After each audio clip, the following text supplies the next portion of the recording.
Welcome to Ed's Not Dead. I'm Robbie Dodd. I'm joined by my two distinguished co-hosts, Mr. C.H. Siddons. Hey, Mr. Siddons. Hello. Welcome back. Welcome back to you. And also Mr. Crable, Peter Crable. Hey, Mr. Crabes. Hey, good day, Robert. We are back. We didn't put 6 months between two recordings. If I hear another person tell me that we haven't recorded soon enough, I'm gonna flip. Well, here we are. This is the midsummer show, and it's a great show. It's the best show of the year. That's true. It's very exciting. Ed's Not Dead is brought to you by Ed's Not Dead Media, full service educational media company focusing on leadership, instruction, and 21st century school reform. As always, you can find us at Ed's Not Dead PC and edsnotdead.com. Boys, we are very excited today to have friend of the pod, amazing, know everything about middle years education and psychosocial development of adolescents, Phyllis Fagel. We've had her on the show. I think you said, what was it? 2019 was the last time we had Phyllis? Yeah. Not much has changed from now and then. So yeah. There is no one, I would venture to say there is no one more prolific in her thinking, writing, and speaking about adolescent development than Phyllis Fagel. Wouldn't you agree? I agree. It reflects how important that age level is for sure. Yeah. So we're excited to welcome Phyllis back to the show. Boys, today we are recording when our listeners hear it, depending on when Mr. Crable gets motivated and edits the show and we drop it, but it is the 20th of July, 2023, and it is a great day in the DMV. Mr. Crable, do you want to share with the audience why? I will. For all the big football fans out there, today was the final sale of the Redskins / Washington football teamers / Commanders / Durs away from the dreaded Dan Snyder. As Robbie said pre-show, your kids will finally have something to root for. Ding dong, ding dong. He's gone. Yes, it is exciting. I know that when we got on pre-show and we were doing our pre-show prep and I was dancing on the Zoom screen, Mr. Siddons didn't understand why. He's a Green Bay Packers fan growing up in somewhere in Pennsylvania. I don't know how that happened. But anyway, for all the millennials out there and those younger, you finally will have a team in the DMV to root for. I will tell you, my 62-year-old brother, Dr. James Dodd, texted me and verbatim wrote, "I feel like I'm going to cry." So this has had a very big impact on people. It has been 24 years in this area of, not having really a team to have faith and root for, and having grown up here in the 70s and 80s. I think Mr. Crable caught the tail end of this. That's what I was going to say. I think I was just a little on the back end to know really what it meant really to the whole city. I do remember that, like during those times, like it was literally all anyone talked about. Correct. Anytime, anywhere.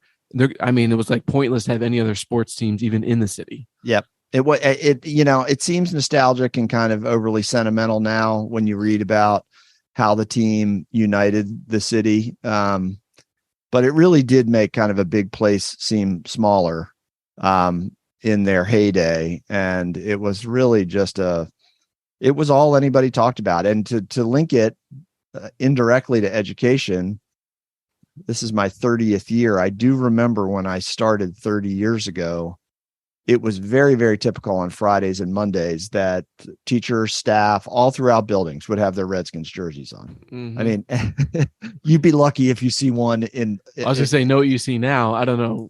There's two teams I see the most now. Okay, let me. Why don't you guess first, Casey? What teams do you think? Ravens and Eagles. Ravens would be one, but no, not Eagles. Oh, Steelers. Steelers would be the other one. Yep. There you go. Hey, do you hear that? I don't. What is it? Oh, play it. You got to get it closer to your microphone, boss. No, we can't hear it. Oh, that's horrible. Okay.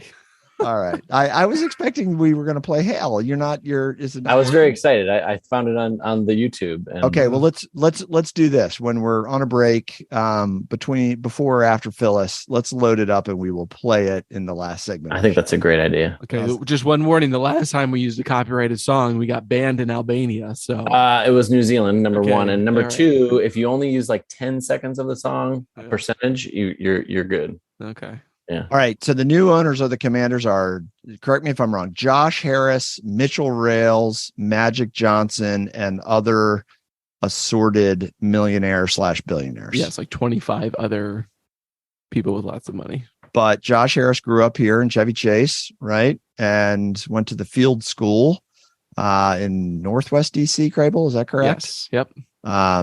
Don't know much about the field school. I think he also maybe Ivy League educated, if I'm not incorrect. Sure, probably. But the sales price is a record 6 billion, 8 billion.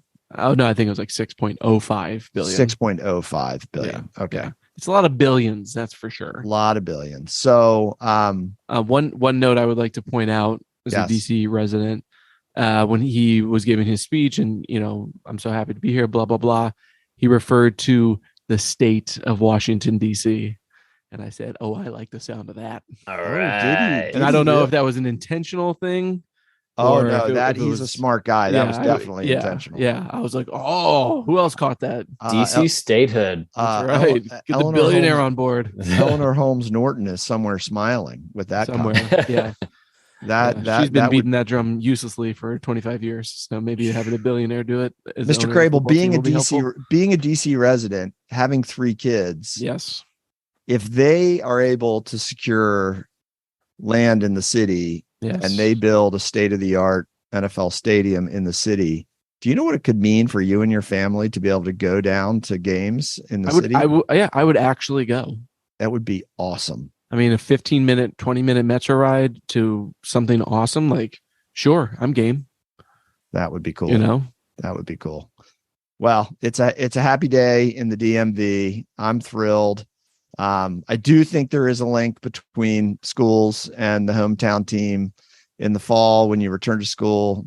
There's excitement with that, and now there's going to be renewed hope and excitement with the local football team. It'll just make going back to school that much good more vibes. Good vibes for everyone. Yeah, everyone. It's going to be awesome. Yeah. Mr. Siddons, you have any thoughts, or you think you're going to become a Manders fan now? Yeah, I don't mind going to a game if it was somewhat easy to access. I think it'd be fun. No evil owner, easy to access. Yeah. Beautiful stadium. Yeah, I don't have a problem with that. For 20 years. That's right. Embrace I'm gonna do it. Yeah, I'm gonna do it. I want to go to a DC United game. I have not gone to one of those. Their stadium sucks. Does it really? Yeah, it's not like bad. Isn't Audi Field? Yeah, there's not a single memorable thing about it. Wow, really? That's sad. Yeah. Jeez, it looks cool from the outside. I would venture to say the National Stadium is pretty similarly bland. Yeah, it's fine. It's like, okay, it's whatever, but it's not memorable nor iconic. Yeah, Did they do the whole DC architecture limestone kind of thing? No, it's just gray concrete. Just gray concrete. Just a lot of gray concrete. Yeah. Oh dear. Yeah, that is nothing not really. Great. Yeah. I went there the first time I went there a couple years ago. It was like a sweet, like soccer specific stadium. I'm a soccer nerd. Like it's going to be whatever. And like, it's fine. There's nothing much to it. Yeah. It's not blowing me away. Concourses in gray concrete. That's about it. All right. Thanks. So, hail to the Commanders. Before we go to break and welcome Phyllis Fagel on the show, I do want to share one highlight of the summer. Mr. Siddons, are you ready? I'm ready. I helped. I'm not going to take full credit, but I helped initiate Mr. Crable and his family into the crucible of summer swimming. Did you volunteer him to do something for No, people? He told me to get on the wait list like 8 years ago. I did. I wanted him to be prepared with his little children, and it's all worked out, right? It has, yeah. We're in the cult. Thank you. And his kids are adorable, and they're all participating. And but Mr. Crable anchored the parent relay a couple of weeks ago. He swam a just Blazing. That's the word I was looking for. Blazing 25 freestyle. Wait, Mr. Crable did? Yes. Yeah. There's a parent relay at the end of Relay Carnival. Yes. Whoa. And I'm your guy. And I was hoping that you were like going against kids. That would be really cool. And we were cheering for him. I was very impressed.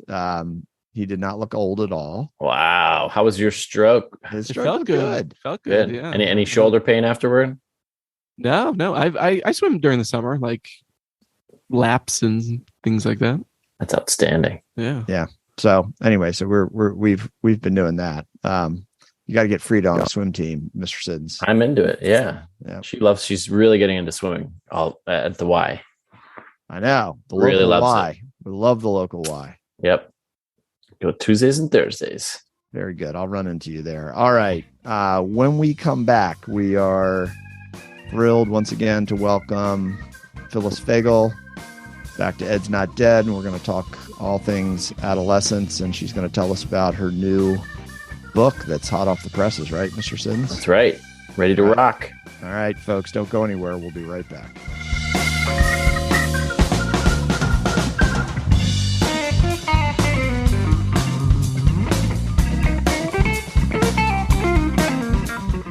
Welcome back to Ed's Not Dead. Fellas, we are incredibly excited. As promised, Phyllis Fagel, the great Phyllis Fagel, has joined us on the show. Phyllis, welcome back to Ed's Not Dead. It's so great to see you. It's so great to see you too. And thanks for having me back. I think the last time was right before the pandemic. Yes, it was. I actually have the date in front of me. It says, Casey wrote it out. The last time we had her on our show was back in the second season of END 2019. Your book, Middle School Matters, had just come out. And just by way of a little bit of a bio about Phyllis, I described you, Phyllis, when we started the show as probably the most prolific thinker, writer, speaker on adolescence and adolescent psychosocial development. You've worked in both public and private schools with students K to 12. You are an expert, and we love having you on the show. So welcome back. Thank you. That's very, very kind introduction. All right. And dudes, you know that Phyllis always sends Ed's Not Dead love in her various places that she goes. She always we're very appreciated. Yes, yeah. Very appreciative. Gives us a shout out. And she's spoken for some of us at various events. Yes, and that's always fun. Yeah. All right. Phyllis, let's get into it. So we had you on pre-pandemic, and your last book, Middle School Matters, came out 6 months prior to the pandemic. Your new book is coming out on the heels of the pandemic. What pushed you to write the book, and why is it important for educators and parents alike?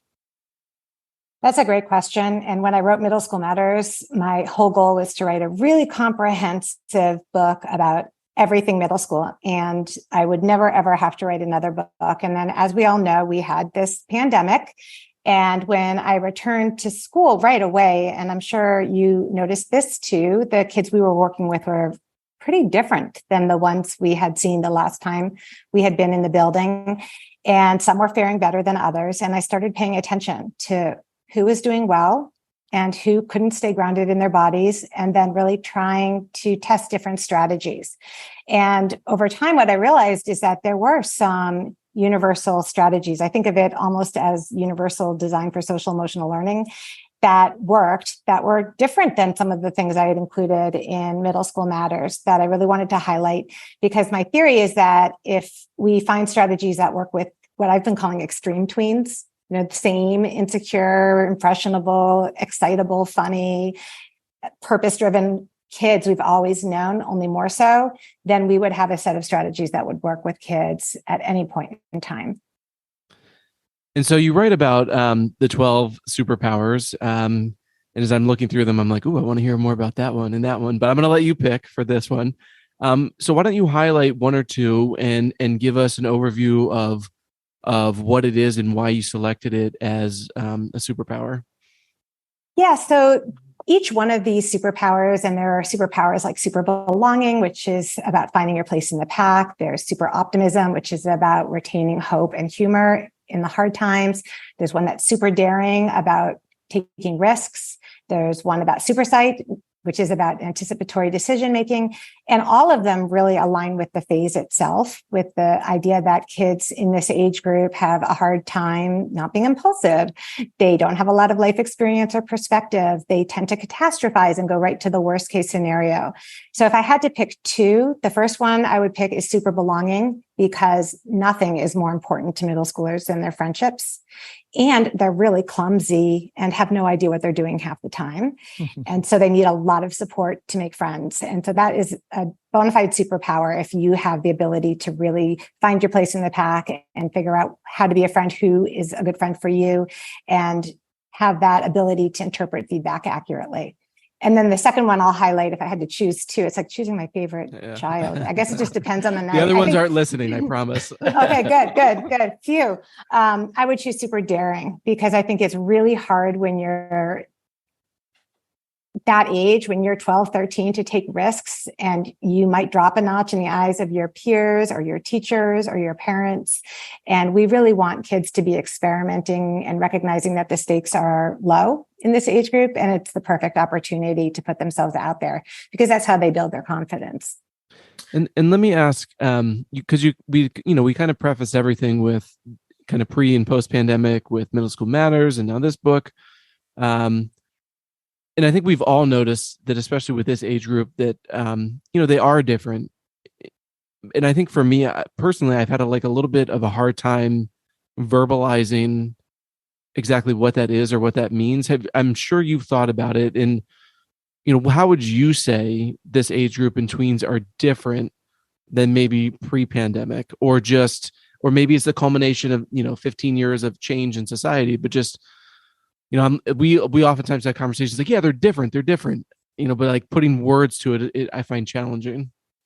So I think, first of all, it's not just the pandemic. I think part of it is the pandemic. Part of it is what happened during the pandemic, the isolation, the extra time they spent on social media, the lack of time they had to practice social skills, the amount of time they had to have complete control over their schedule in a lot of ways that they don't have now. So their stamina is down. It's hard for them to get through a full day of school, let alone do homework and socialize.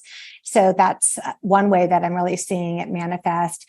But I would say that kids who don't have ADHD, who don't have a diagnosed attention issue, are still presenting the same way as kids used to, who did have those kinds of diagnoses. And so one way that I think we really can help these kids, and this is something I've thought a lot about lately, is rather than go straight to mental health as the underlying cause, which is what I think a lot of us have done, myself included. Everybody wants to find kids therapists, which is great. I'm not opposed to that. Anyone is going to benefit from seeing a therapist. But I think a lot of this has to do with skills as opposed to mental illness. So a lot of the anxiety we're seeing, a lot of the sadness, if we can actually target the skills, then we will actually help them feel better. So on that note, I'm so glad you brought it up, is like putting the power in their hands. So like the concepts, the way you laid them out, make it seem like they can be easily implemented in the classroom or a school, and very practical for middle level kids. What are some ways in which you've seen it, or you might suggest schools incorporate these superpowers into schools and their learning? That's a great question. And I really tried to operationalize it in the book. I have a whole section in each chapter specifically for educators, because many of the stories that I share are actually from my experiences teaching kids in this age group and seeing what works in that classroom setting. And one of the big takeaways for me is that while everybody is a counselor right now, including principals, including people working in the cafeteria, security, everybody is a counselor right now, which really creates a lot of anxiety for educators. I don't mean that everyone is actually a counselor. What I mean is that everybody has to have an extremely intimate understanding of this distinct phase and be able to relate to these kids where they are and how they are in order to teach them whatever it is. And so to break it down into specific examples, There was one teacher in my school, a math teacher, who recognized that the kids were missing that social time and acknowledged and validated those feelings and said to them, you know what, I get it. This is really important to you. And I want to give you more time to talk to one another because they were just so disruptive in class. And I'm going to strike a deal with you. I'm going to give you 7 minutes at the end of class just to hang out and talk as long as I can get through these concepts. And they really felt like she was approaching them with a lot of respect, that she was acknowledging what they needed, and they cooperated with her. It worked really well for her. And I think that did come from really understanding what they needed and working with them as if they were a little bit older and more mature than they are. So that leads me, and I don't know if this is a question, Phyllis. I'm just going to ruminate on this and then tell me what you think. You and I have kids close to the same age. And so as parents, we had kids in the house during the pandemic. To Peter's point about not being able to fully describe how the kids changed, one thing I've been thinking about is that really maybe for the first time, at least in 100 years in this country, adolescents, older kids, high school age kids, were able to make their own choices every day. They could walk down to the kitchen and eat when they wanted to. They could take naps in the middle of the day if they wanted to, all of which my kids did. They could elect when they were going to log on and do their work. And I've kind of seen maybe that the kids don't want to give the control back. They got it in a way that I mean, we talk in terms of the pandemic really impacting them negatively, but in some ways they got to experience things that they had never had, no generation of kid ever had. So again, I'm not sure if there's a question there, but do you see any of that playing out in how, I think you just gave an example of a teacher giving a kid some options and choice. Our schools are not always set up to give a lot of autonomy and choice. Yeah, the first thought that came to my mind, I had a memory of my oldest who was in high school during the pandemic. And I was walking down the hall and I could hear his teacher say to him, it was his Spanish teacher, Paco, which was his Spanish name, Paco, tu perro, because he literally like just sat up in bed, like with his hair akimbo and like pressed like on to the Zoom. And, you know, suddenly now you're right. Like they have to like brush their hair and brush their teeth and get out the door and get to school. And they bristle at losing those freedoms. I think that's a really astute observation. But on the flip side, for the middle schoolers, so my youngest was in 6th grade when they were sent home. And I can remember him coming home that day and saying, they sent me home with every book I'm going to need for the rest of the year. And I'm guessing that can't be good. And of course, we know he was right. Wow. And that was just such a stark moment. And for him, especially seeing his older siblings who had driver's licenses and had much more solidified friend groups and had people they could talk to. They also had better social skills than an 11-year-old boy. Correct. And could connect with their friends. But for the middle schoolers, they really were trapped with their parents at the time that they most want to have a little more freedom and didn't have the skills to connect over Zoom. It's certainly not the 11-year-old boys in any case. Agree. My daughter was in 5th grade, so her first year of middle school was online, and it had a really deleterious impact, I think, on her just transitioning when she did go to middle school. All right, who did I cut off? Cradle or Siddons? Go ahead. I actually had a question about, as I was looking at the superpowers, the list of superpowers, and then I thought back to your Middle School Matters book.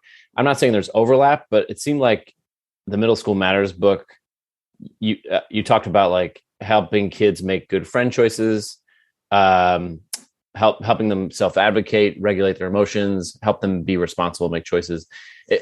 This book at first glance the new book seems like a sequel in some ways, but I was thinking like, are you zooming in, or it almost feels like at some point when you're looking at the list and going through the book, it seems like you're kind of going from like a 30,000 foot view. So how do you see that yourself when you're writing it? I 100% see it as a sequel in a lot of ways. Now, in Middle School Matters, there was a chapter on psychological resiliency. And in some way, this book is an entire book on psychological resiliency.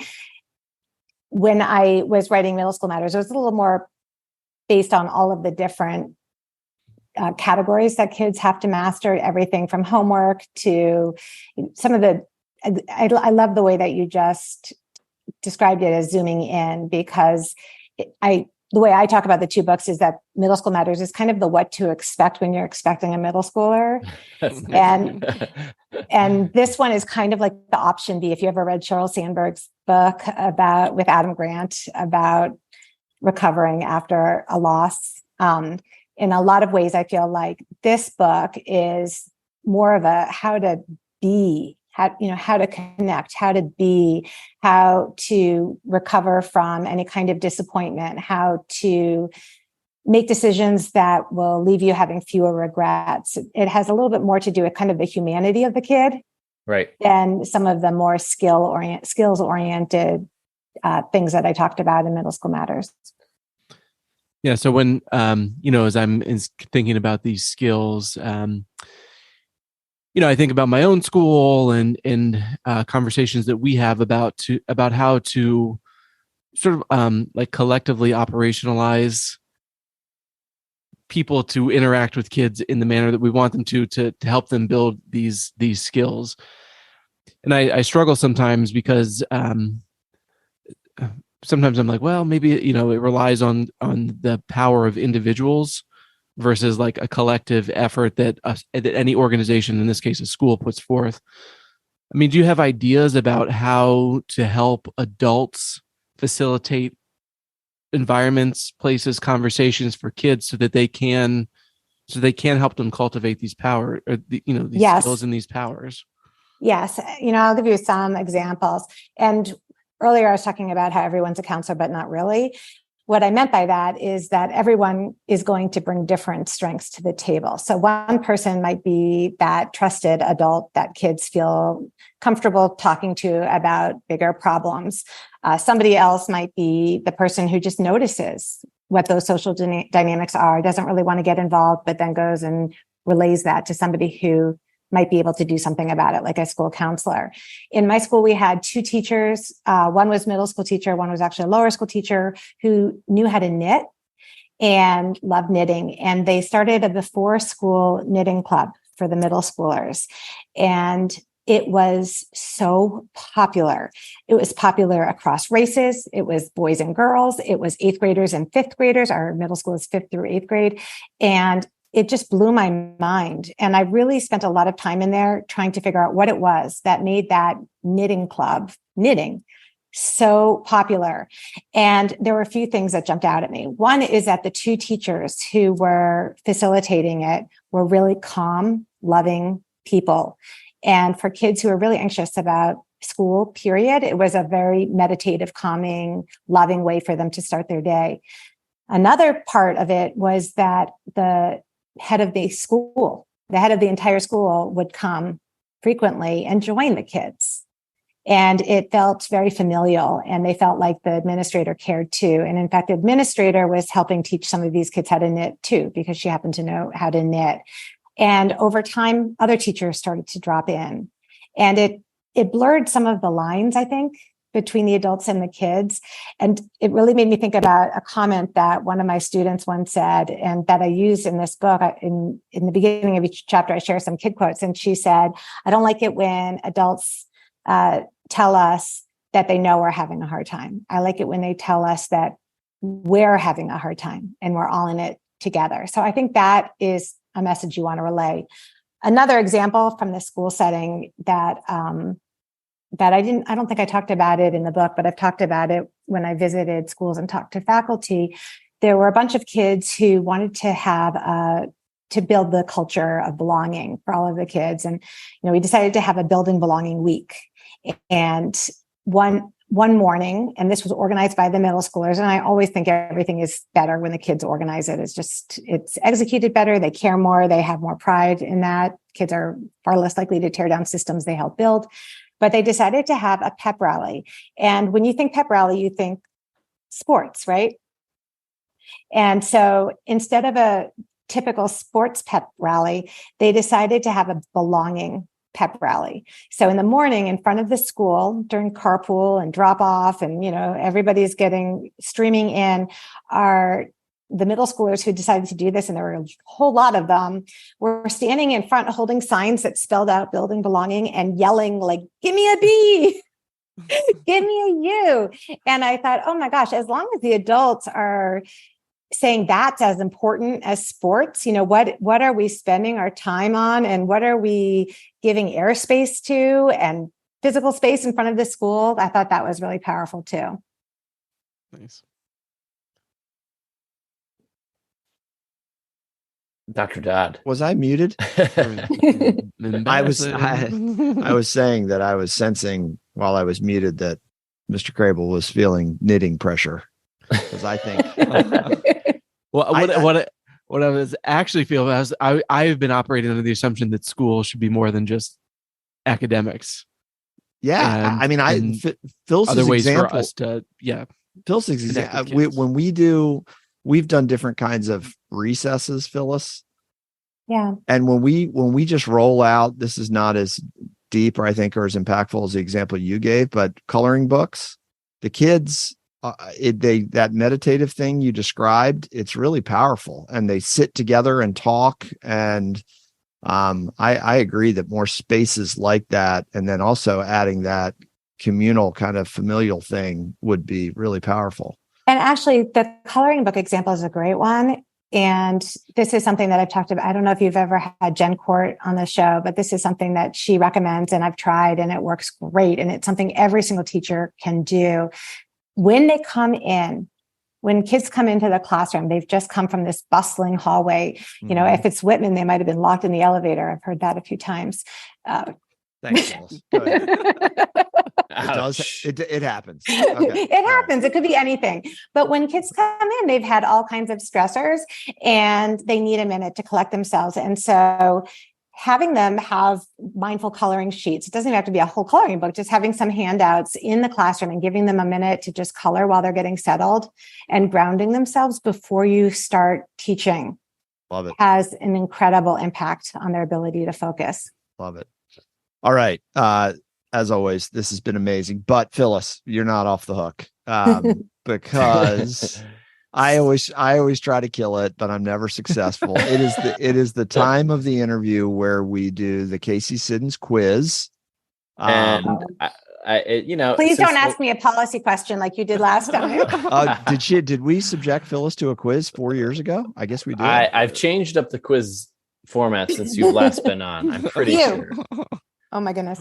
All right. So you're on, Mr. Siddons. All right. Well, Phyllis, thank you so much for coming on the show. And we know how much you know about kid superpowers, but we want to know what you know about actual superheroes. Oh my God, this is going to be terrible. Are you ready?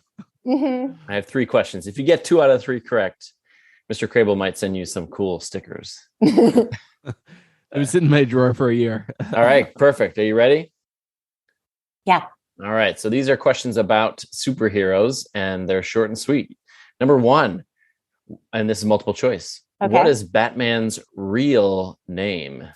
Is it A, Bruce Wayne, B, Robert Bruce Banner, or C, Tony Stark? Bruce Wayne.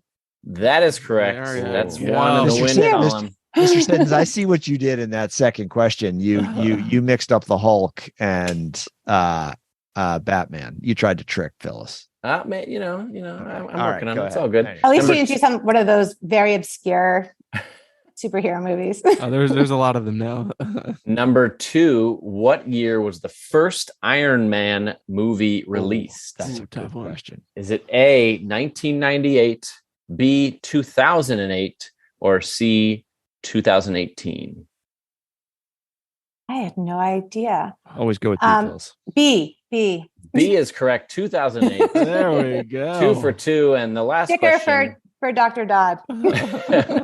Last question is, what is Superman's weakness? Is it A, Mennonite, B, Whatanite, or C, Kryptonite?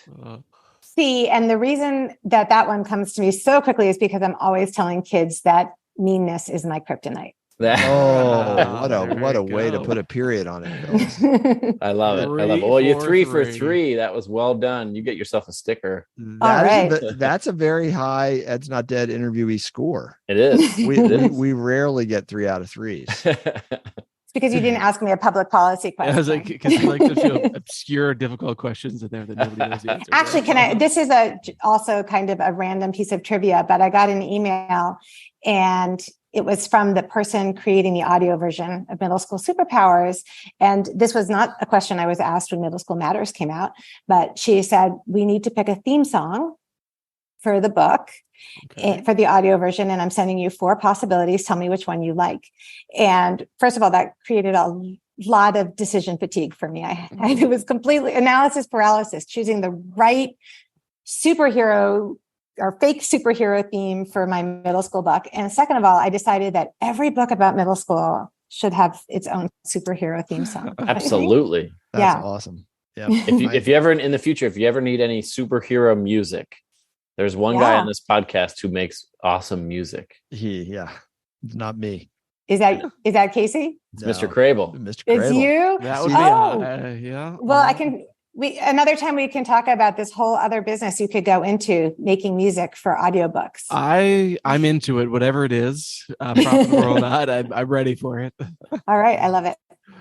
All right. The book is Middle School Superpowers, Raising Resilient Tweens in Turbulent Times. The author is the one and only Phyllis Fagel. And while you're at it, check out Middle School Matters. It's also an awesome book. Great summer reading as we prepare to get back to school. Phyllis, folks can Google the book and just buy it on Amazon or any other spot. As long as UPS does not go on strike now. Hopefully they won't. But yes, you can buy the book anywhere that books are sold. All right. And do you have a website? Yes, phyllisfagel.com. Okay, phyllisfagel. Lots of L's. PHYLLIS. I will put it in I will put it in the show notes, and it'll be out on in our podcast website and everything. So we'll be able to link you up. I remember one time looking at Phyllis's followers on Twitter, and I had like a pang of jealousy. It's a lot of people. Are you going to switch to Threads, Phyllis? What are you going to do? You know what? I kept my name over there so that I have it. That's sort of what I've done. And who knows what's happening with Twitter so far. It's on life support. Right. A little bit too much hate over there for me, but we'll see. It's a nice community. It's a great nerdy educator community. So I would be sad to lose that. I agree. All right, Phyllis, always a pleasure. Thanks for coming on the show. We'll see you soon. Thanks again for having me.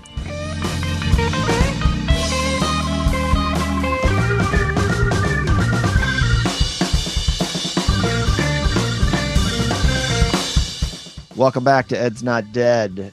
As always, we are brought to you by Ed's Not Dead Media, full service educational media company focusing on leadership, instruction, and 21st century school reform.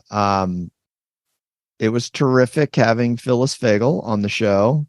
I have to say, selfishly, because we haven't been doing a lot of interviews lately, fellas, it was really nice to interview someone where we didn't have to try that hard, because Phyllis is like a pro. She's amazing. Very, very media polished. Yes. I mean, our listeners may not know, but there's some early on guests where there was some heavy editing from Mr. Crable.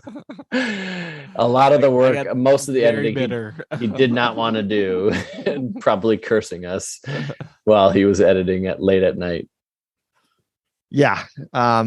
And I can't think of anyone that knows more about early adolescent and adolescent development. I mean, she is just an expert, and she's so well read. She can cite research. She can cite books she's read. I mean, she's just incredible. I love the I don't know what the word for it would be, but for years I feel like the middle level was kind of the forgotten child of education. We have a lot of work and school improvement efforts focus on elementary schools. There's a lot of work on and a lot of books, I feel like, on being a successful high school student or running a successful high school, I think. But I feel like in the last 10 years, there's been a renaissance of like middle level, real like tangible middle level work. What do you think? I would agree with that. I would I would say that there was a lot of work done on the middle years in the 80s at kind of the advent of the middle school movement at places like the University of Michigan and Johns Hopkins. I've talked to you guys about when Turning Points was published in 1988 or 89. That was kind of a high watermark at that time. Sure. But I agree with you, Casey. It did a lot of reforms over the course of the 90s as a result of that movement were put in place and then died on the vine. And then I think in the 2000s, you're right. High schools really started again to kind of get the spotlight, early literacy in the primary grades, preschool. Well, I think there seems like there's a lot more tangible markers in like how many kids can read at grade level in third and fourth grade and how many kids are graduating on time. Like there's very tangible measures in both those levels and maybe less or maybe fewer in middle school. I don't know. I was thinking about it. You guys are the middle school experts. I mean, I was an interloper at the middle school level.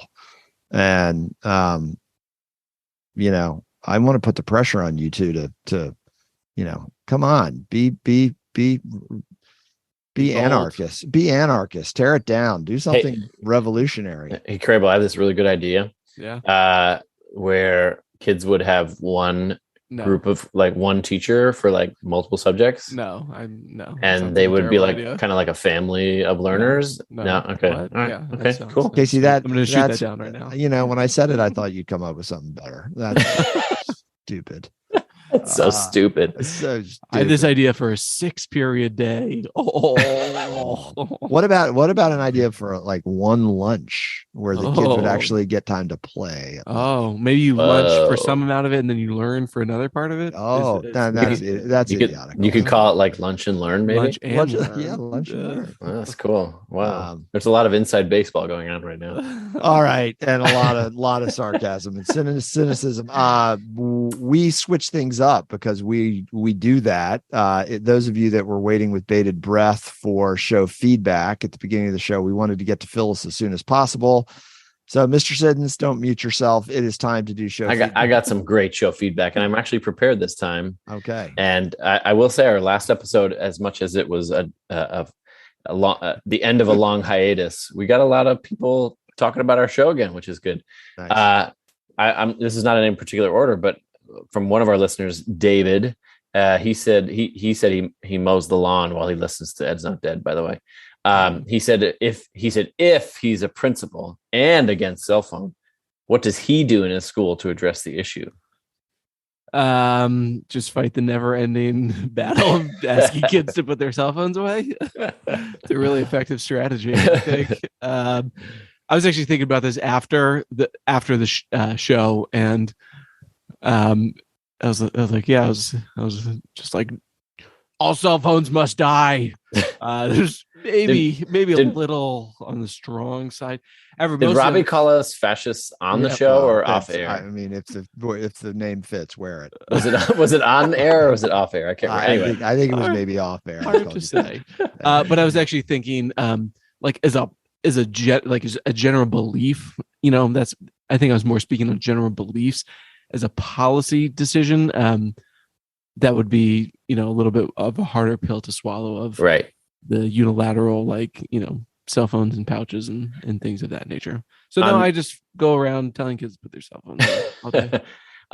Another listener connected to this who asked to remain nameless said, if at the end of the day, banning cell phones is really just a stopgap measure, when you're talking about artificial intelligence and you're talking about how it's going to be incorporated into everyday lives, this listener kind of commented on how there's you know, we have to get kids ready for the future, and then the listener said, cell phones in the classroom is the branch of the problem. The root of the problem is capitalism and how technology exploits people to make money rather than the government forcing them to protect the mental health of citizens. It's laissez-faire all over again.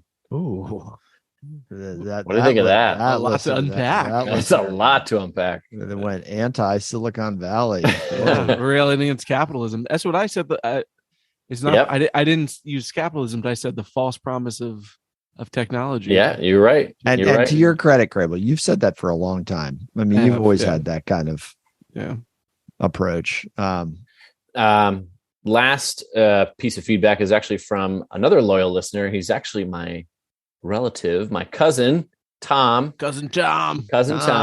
He lives down in Homestead, Florida. Big shout out to him. He owns an avocado farm. If you ever want to check out some awesome avocados, and I ordered a bunch of mangoes from him this season, which are amazing. Watch out for the gators, Tom. It's called Sleepy Lizard Avocado Farm, and Robbie, you'll like this. He also grows mangoes. Yes, he does, and they're amazing. Sleepy Lizard Avocado Farm. Check him out. He's got amazing YouTube videos, and Dodd, he's a huge fisherman. Okay, well, I need to talk to Tom.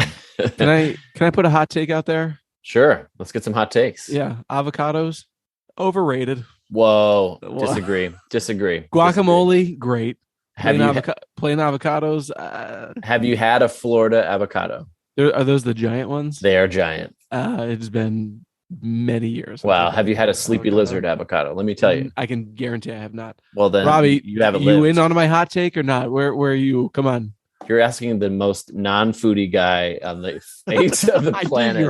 I knew you were gonna out me. Well, he did eat beef jerky before the show. So. I was gonna try to come up with something that didn't like. I mean, I love a hard-boiled egg, but okay, just keep firing the shots. For breakfast, I'm gonna have crackers and tuna. How about that? All right.